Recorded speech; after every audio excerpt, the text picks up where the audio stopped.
Hi, my name is Gibson, and I'm the creator of the Personal Development School. This is your daily breakthrough video, and in this video, I want to talk to you a little bit about the anxious preoccupied's inner critic. So what I want you to first know about this is that your inner critic are sort of like all of the thoughts you're having throughout the course of the day. And a lot of these thoughts come from the subconscious mind, and they're basically on autopilot. They're not thoughts that we're consciously and intentionally thinking. They're thoughts that are just kind of running us without us even fully being in conscious awareness the vast majority of the time. And a lot of where these thoughts actually come from are internalized traumas that have imprinted the subconscious mind with core wounds. So, for example, if I grow up and let's pretend that, let's say it's Bob, and let's pretend Bob grows up and he has two very critical parents.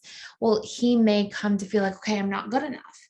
Or if Bob grows up and he's got a lot of perceived abandonment or real abandonment, where somebody either abandons him or there's just a lot of inconsistency in his parenting in childhood. So he's always fearing being abandoned. Those things will imprint the subconscious mind, and he may develop these core wounds like I am abandoned or I'm not good enough. And then throughout the course of the day, we see that we have all these repeated thoughts. And if you pay really close attention, a lot of your thoughts tend to follow along similar patterns throughout the course of the day as well. And a lot of research has been done into this, specifically most are around the University of Southern California's Neuroimaging Institute.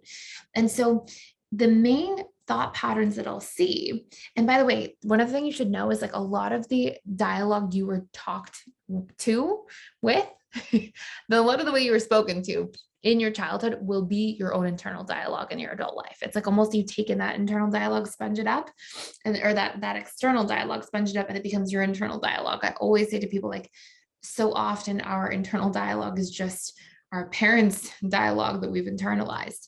So anyways, just really important things to pay attention to. And you'll see a lot of times when we have core wounds that we may be getting closer or nearer to our internal dialogue or inner critic really speeds up, becomes louder. So if you feel like you may be abandoned, your thoughts start racing if you are an AP with a history of abandonment trauma.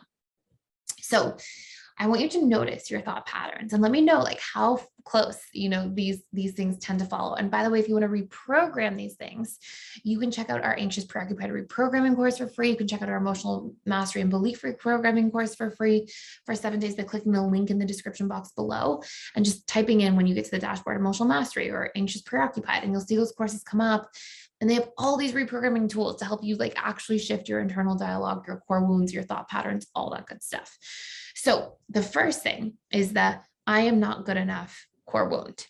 And the AP, it manifests in all these different ways. These are the inner critic. It's like, I'm not XYZ enough. I'm not pretty enough. I'm not smart enough. I'm not funny enough. I'm not interesting enough. I'm not, all the things enough. APs will tend to find all the different types of enough that could exist and say that stuff to themselves. And it's so heavy, like to have to think like that, feel like that all the time. A lot of other ways this can manifest is like XYZ is better than me. Oh, that person's this is better than me. That person's that is better than mine. And a lot of this like chronic comparison stuff. And then another big one will be like analyzing your human interactions throughout the day with like a fine tooth comb, being like, oh, I should have said this. I didn't do that well enough. I didn't say this well enough. I should have said this in the group of people. And she probably thought that when I said this, and they probably thought this when I said that.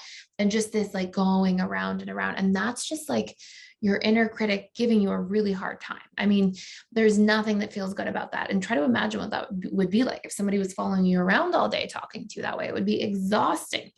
And the same thing goes for, any of our attachment style wounds and the inner critic that comes along with them. So really important to pay attention to. Another big one is the I will be abandoned. And we'll see a lot of things like this in the internal dialogue and the inner critic. It'll be like, oh, they don't want me.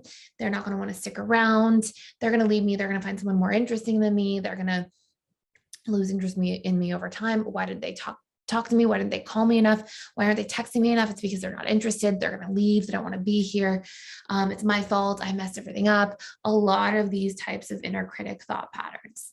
The I am alone, we'll see the extension of that wound. It'll show up in ways like I'll be alone forever. Nobody will want me. I'll never find anybody. I'm not going to find anybody I'm interested in. I'm not going to find anybody interested in me. I'm not going to find anybody who XYZ, all the reasons for this. And again, these are like self-sabotaging thought patterns, and you can reprogram these. these do not feel good. They hurt.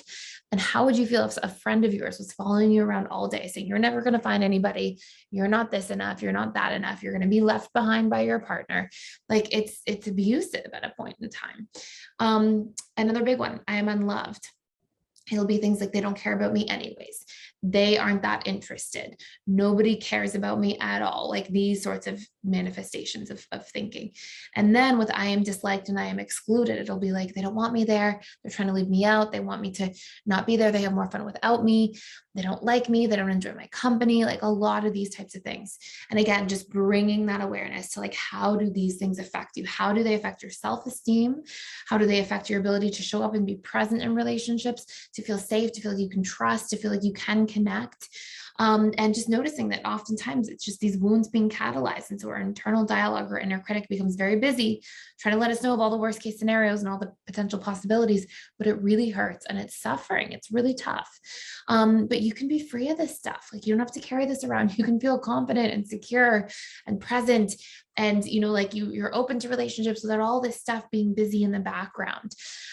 So anyways, please check out those courses for free if this is something you need to work on. It's so helpful to get this stuff out of your subconscious mind and internal dialogue, and to be able to squash that inner critic with love, and to sort of let the inner critic know, I don't need this anymore. And we can think differently and we can feel differently as a result, and we can have more energy and all sorts of beautiful things that follow. So anyways, that's it for today. I hope this all makes sense. Thank you for watching, for being here. Please like, share, and subscribe if you haven't already, and I will see you in the next video.